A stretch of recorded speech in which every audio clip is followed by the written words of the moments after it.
안녕하세요. 히브리서 더 워드 신희재 목사입니다. 오늘 함께 살펴볼 하나님의 말씀은 고린도전서 15장 1절부터 11절까지 말씀입니다. 그 중에 10절 말씀을 제가 읽어보겠습니다. 그러나 내가 나된 것은 하나님의 은혜로 된 것이니 내게 주신 그의 은혜가 헛되지 아니하여 내가 모든 사도보다 더 많이 수고하였으나 내가 한 것이 아니요 오직 나와 함께 하신 하나님의 은혜로라. 아멘.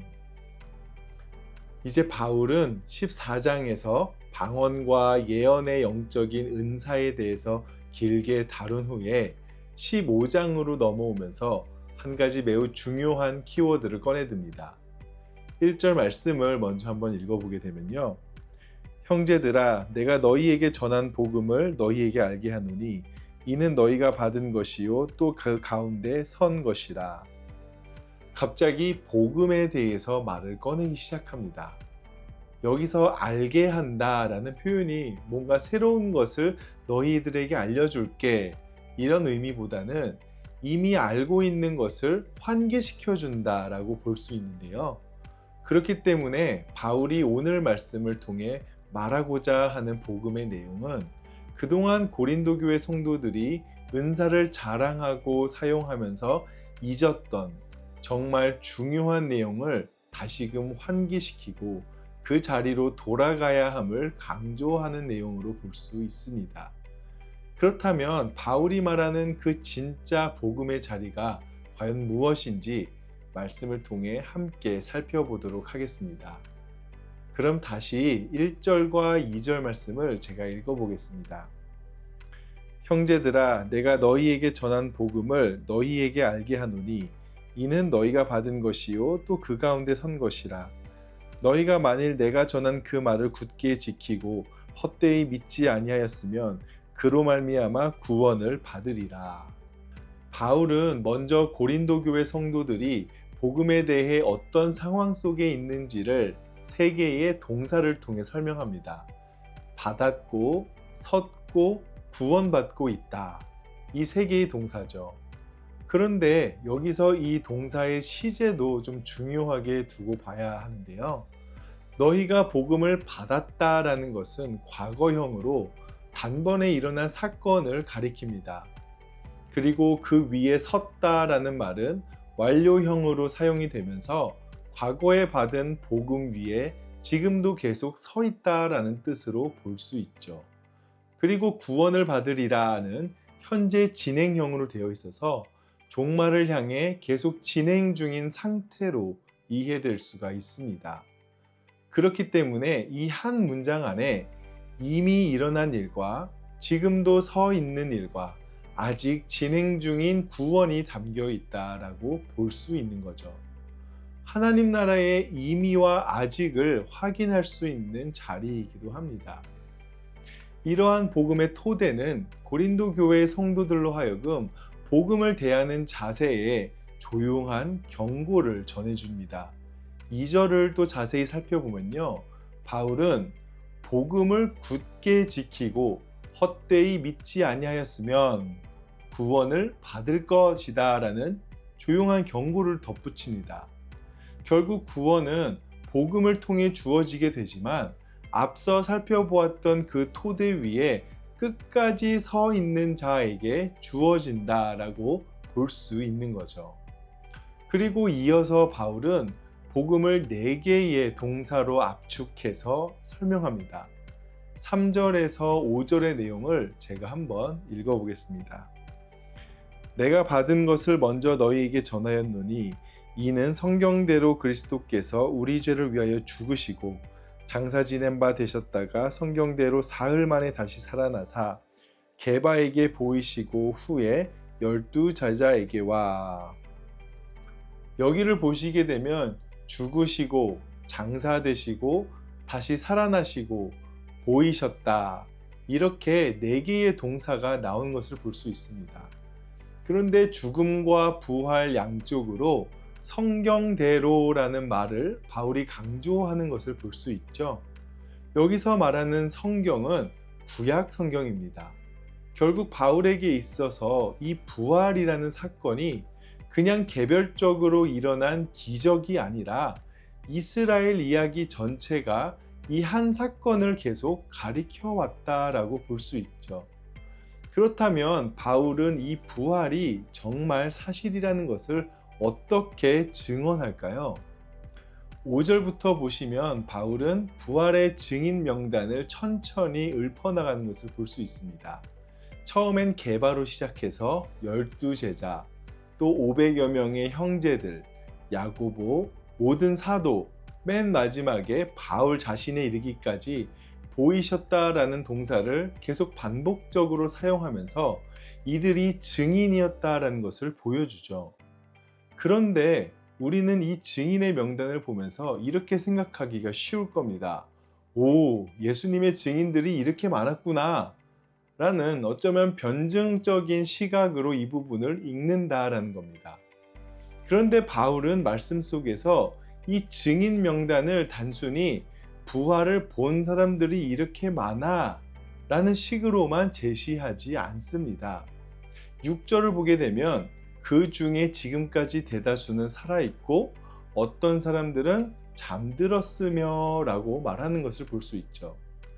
사실 증인이 많다라는 것을 강조하고 싶었다면 살아있는 사람들만 강조해도 될 겁니다.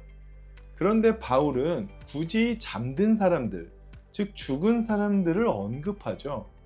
그들은 부활의 증인들 가운데도 이미 죽음을 통과한 사람들이 있다라는 겁니다. 그리고 그 죽음의 이미지는 이제 바울 자신에게서 더 강하게 드러나는 것을 볼 수 있는데요. 8절을 제가 한번 읽어보도록 하겠습니다.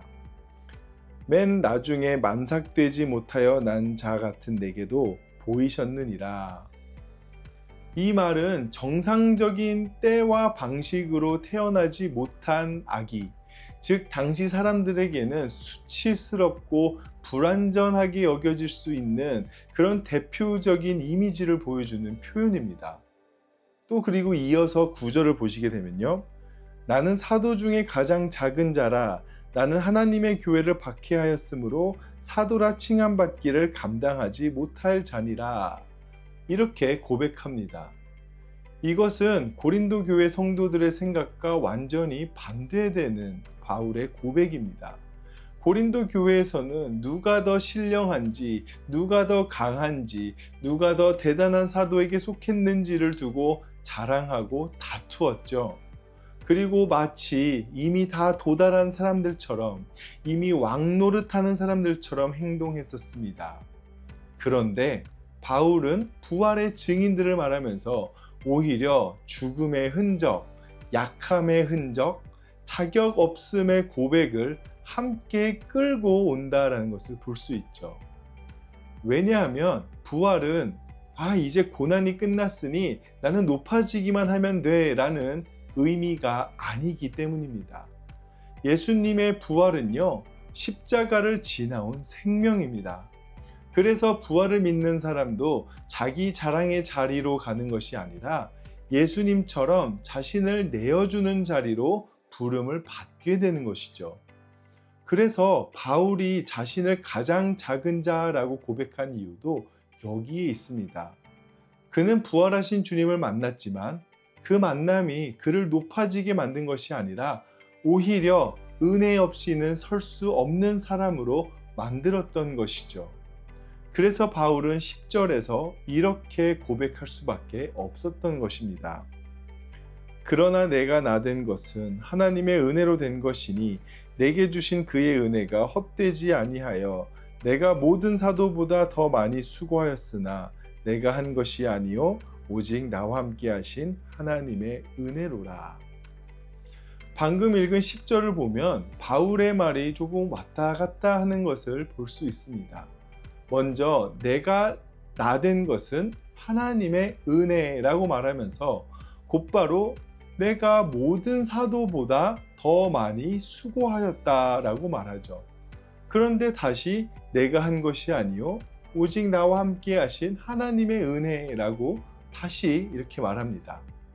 은혜였지만 내가 수고했다. 하지만 그 수고조차 은혜다라고 말하는 것이죠.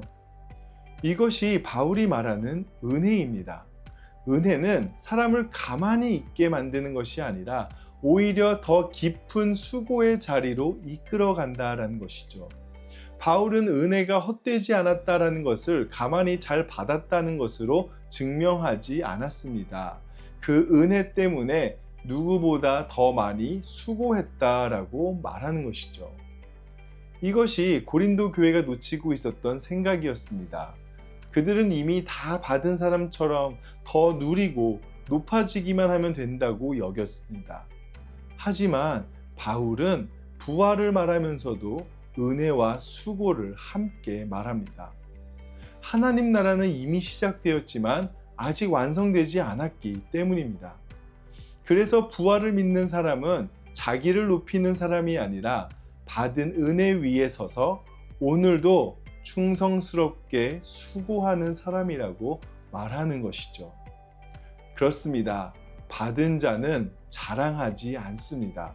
하지만 받은 자는 멈추지도 않습니다. 은혜는 자랑을 무너뜨리지만 동시에 섬김을 일으킵니다. 그래서 바울은 내가 나된 것은 하나님의 은혜라고 고백하면서도 그 은혜가 헛되지 않도록 누구보다 수고했던 것이죠. 그래서 바울은 11절에서 이렇게 정리합니다.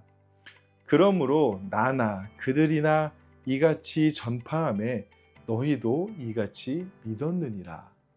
결국 바울이든 다른 사도들이든 고린도 교회든 모두가 같은 복음 위에 서 있는 사람들입니다.